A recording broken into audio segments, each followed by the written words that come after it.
WhatsApp पर लगातार message आते जा रहे थे। घर वालों का दिल बैठा जा रहा था, क्योंकि व्हाट्सएप पर कुछ और नहीं बल्कि उनकी ही लाडली बेटी की अश्लील वीडियो और फोटोज उनके नंबर पर लगातार आ रहे थे। घर वालों ने मिलकर बनाया रोंगटे खड़े कर देने वाला प्लान। कौन था जो लगातार मैसेज पे मैसेज किए जा रहा था? कहां से आए उसके पास ये अश्लील फोटोज और वीडियोज? ऐसा क्या खतरनाक प्लान बनाया था घर वालों ने? जानेंगे सारे सवालों के जवाब इस वीडियो के माध्यम से। तो वीडियो को स्टार्ट करने से पहले आपसे अनुरोध है कि अगर आप चैनल पर नए हैं तो प्लीज़ चैनल को सब्सक्राइब करके घंटी वाले आइकन को दबाना मत भूलना। आज की यह सच्ची घटना बिहार के जिला मुजफ्फरपुर की है। बात 14 अगस्त 2024 की सुबह की है। लोगों ने देखा कि खाली जगह में एक बोरी पड़ी हुई है। बोरी में कुछ है। इसके चारों तरफ खून भी लगा हुआ था। अब तो देखते ही देखते वहां लोग इकट्ठा होने लगते हैं। वह बोरी और उस पर लगा हुआ खून वहां कौतूहल का विषय बन चुकी थी।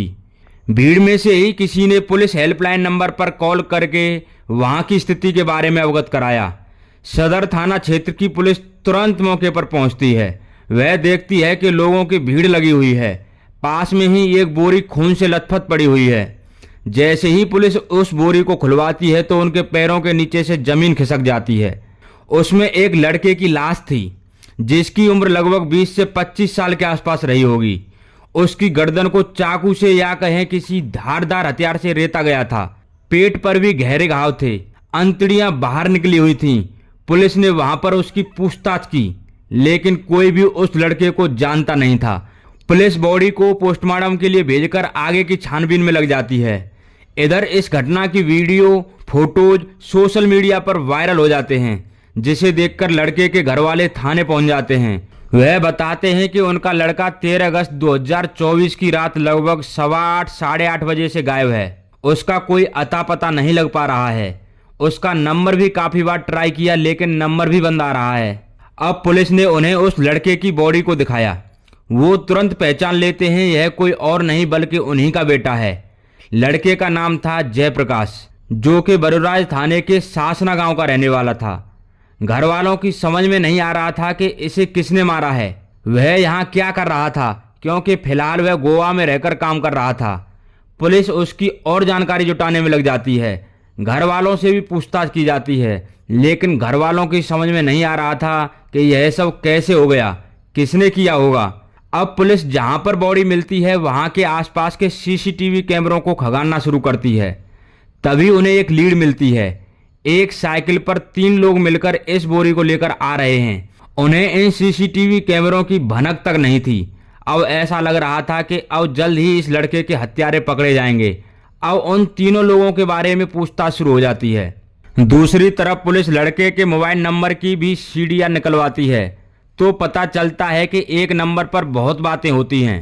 उस नंबर की डिटेल निकाली जाती है, तो पता चलता है कि नंबर किसी लड़की का है, जो कि साहेबगंज के अहियारपुर की रहने वाली है, जिसका नाम ललिता है। मरने से पहले भी उसकी बात इस लड़की से हुई थी। जब इस लड़की के बारे में लड़के के घर वालों से पूछताछ की गई तो पता लगा कि यह लड़की जयप्रकाश के मामा की लड़की की नंद थी। दरअसल जयप्रकाश और ललिता का प्रेम प्रसंग चल रहा था। इसकी शुरुआत आज से लगभग 3 साल पहले यानी कि 2021 में हुई थी। समय बीता तो उनका प्यार भी परवान चढ़ा। अब तो जब भी मौका मिलता वो एक दूसरे से मिलते। कभी कभी दोनों के बीच अंतरंग रिश्ते भी बनने लगे थे। ये सिलसिला चलते चलते अब साल 2023 आ चुका था। लड़की एक अफसर बनना चाहती थी, इसलिए वह बीपीएससी की तैयारी के लिए पटना शिफ्ट हो जाती है। लड़का भी गोवा में शिफ्ट हो जाता है। वह ज़्यादा पढ़ा लिखा था नहीं, तो वहाँ रहकर वह इलेक्ट्रीशियन का काम करने लगता है। बातें अभी भी दोनों की लगातार चल रही थीं। ऐसे ही एक दिन दोनों के बीच वीडियो कॉल चल रही थी कि तभी उसे एक लड़का दिखाई दिया। और जयप्रकाश ललिता से पूछता है कि वह लड़का कौन है, यहाँ तुम्हारे साथ यहाँ क्या कर रहा है। दोनों के बीच इस बात को लेकर लड़ाई होने लगती है। और लड़के के मन में पहली बार शक हुआ कि कुछ तो गड़बड़ है। दोनों के बीच अब मनमुटाव रहने लगा। झगड़ा इतना बढ़ गया था कि दोनों एक दूसरे से नफरत करने लगे थे। दोनों एक दूसरे की शक्ल देखना तक पसंद नहीं कर रहे थे।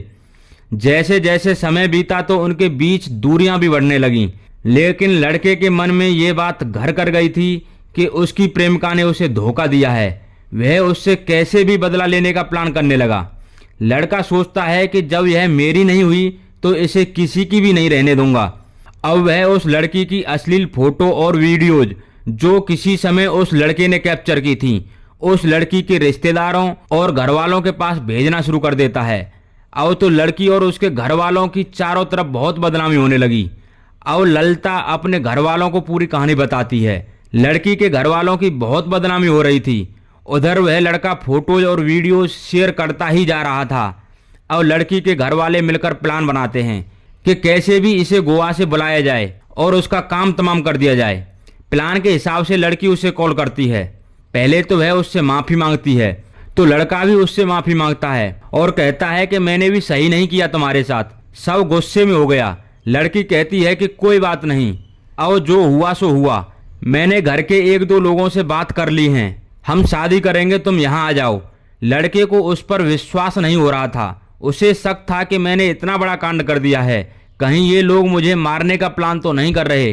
पर लड़की के समझाने और रिक्वेस्ट करने पर वह 13 अगस्त 2024 की रात गोवा से मुजफ्फरपुर आ जाता है। पहले तो दोनों एक होटल में खाना खाते हैं, फिर लड़की उसे अपने मामा के लड़के के घर ले जाती है। लड़का वहां पहुंचता है तो देखता है कि वहां पर लड़की के मामा का लड़का, लड़की का भाई, लड़की का बहनोई, सब लोग एक साथ थे। वह सब उनके प्लान का हिस्सा था। लड़का बुरी तरह फंस चुका था। सभी मिलकर लड़के को बहुत मारते हैं और जब तक मारते हैं जब तक वह अधमरा ना हो गया। फिर उसका गला रेत देते हैं और पेट में किसी धारदार हथियार से एक के बाद एक कई बार करते हैं, जिसकी वजह से उसकी आंतें बाहर आ जाती हैं। लड़का मर चुका था। बॉडी को बोरी में भरकर ले जाया जाता है। घटना स्थल से लगभग 100 मीटर की दूरी पर एक खाली जगह पर उसे फेंक दिया जाता है।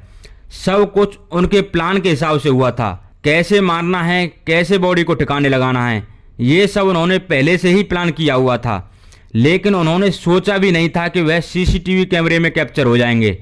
5 लोगों के खिलाफ, यानी कि ललिता, उसके पिता, उसका भाई, उसके मामा के लड़के, उसका बहनोई, इन सब के खिलाफ रिपोर्ट दर्ज कराई जाती है। मीडिया रिपोर्ट के मुताबिक फिलहाल सभी लोग फरार हैं। पुलिस उनकी तलाश में जुटी हुई है और वो सभी जल्द ही पकड़े जाएंगे। जब यह बात बाहर आई तो जिसने भी इस घटना को सुना वह दंग रह गया कि कितनी क्रूरता के साथ उस लड़के की हत्या की गई थी। तो इस वीडियो में बस इतना ही। इस वीडियो के माध्यम से हमारा उद्देश्य किसी की भावनाओं को ठेस पहुंचाना नहीं है, बल्कि आपको सचेत और जागरूक करना है। तो आपसे फिर मिलते हैं नेक्स्ट वीडियो में। तब तक के लिए नमस्कार, जय हिंद, जय भारत दोस्तों।